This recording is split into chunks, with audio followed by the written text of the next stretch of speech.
গাইবান্ধার গোবিন্দগঞ্জ উপজেলার নির্বাচনকে কেন্দ্র করে একটি গ্রামে বাড়িঘর ভাঙচুর এবং ঘরের গাদায় আগুন দিয়েছে প্রতিপক্ষের লোকজন। শিবপুর ইউনিয়নের পাড়াকচুয়া গ্রামে আজ সকালে এই ঘটনা ঘটে। গ্রামবাসীর অভিযোগ, দলীয় মতভেদের কারণে তাদের উপর হামলা হয়েছে। হামলাকারীরা গরু, ছাগল ও গয়না লুটপাট করে এবং বাড়িতে আগুন জ্বালিয়ে দেয়।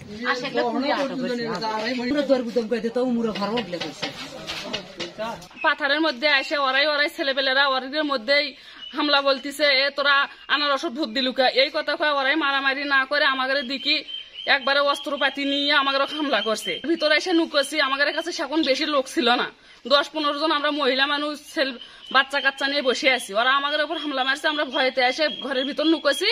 তারপর ওরা বাড়ি ঘর পুড়ে, আসবাবপত্র পুড়ছে, টাকা পয়সা স্বর্ণ টর্ণ যা ছিল 30-35টা ঘর পুড়ছে, তাদের জিনিসপাতি নিয়ে গেছে। তারপর আমাদের জীবনের উপর হামলা দিছে। তারপর আমরা যে ঘরে থাকছি ঘরের ভিতরে আগুন দিছে।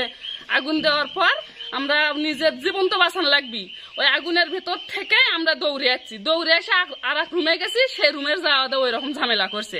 আপনারা পাড়াকচুয়া ঢোকেন, প্রতিটা ঘরে যা দেখেন এইরকম অবস্থা। মোটরসাইকেল মার্কার প্রার্থীরা আসে আমাদেরকে ভোটে না যাইতে না দিয়ে, আপনার দেখতেছেন এই যে বাড়ি ঘরগুলোর অবস্থা।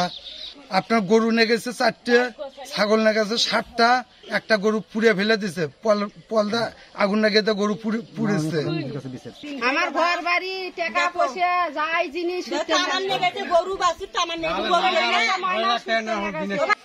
গোবিন্দগঞ্জ উপজেলার স্বেচ্ছাসেবক লীগের যুগ্ম সম্পাদক জালাল উদ্দিন রুমি হামলার নেতৃত্ব দেন বলে স্থানীয়দের অভিযোগ। তারা আরও অভিযোগ করেন, জরুরি 999-এ ফোন করেও সাড়া পাওয়া যায়নি পুলিশ বা ফায়ার সার্ভিসের। এ কারণে বিকেলেও খড়ের গাদায় আগুন জ্বলছিল। হামলার অভিযোগের বিষয়ে জানতে চাইলে স্বেচ্ছাসেবক লীগের নেতা জালাল উদ্দিন রুমি দ্য ডেইলি স্টারকে বলেন, সকালে আমাদের মোটরসাইকেলের 2 এজেন্টকে ধারালো অস্ত্র দিয়ে আহত করা হয়। এ কারণে গ্রামবাসী উত্তেজিত হয়ে এ হামলা করতে পারে, তবে আমি সেখানে ছিলাম না।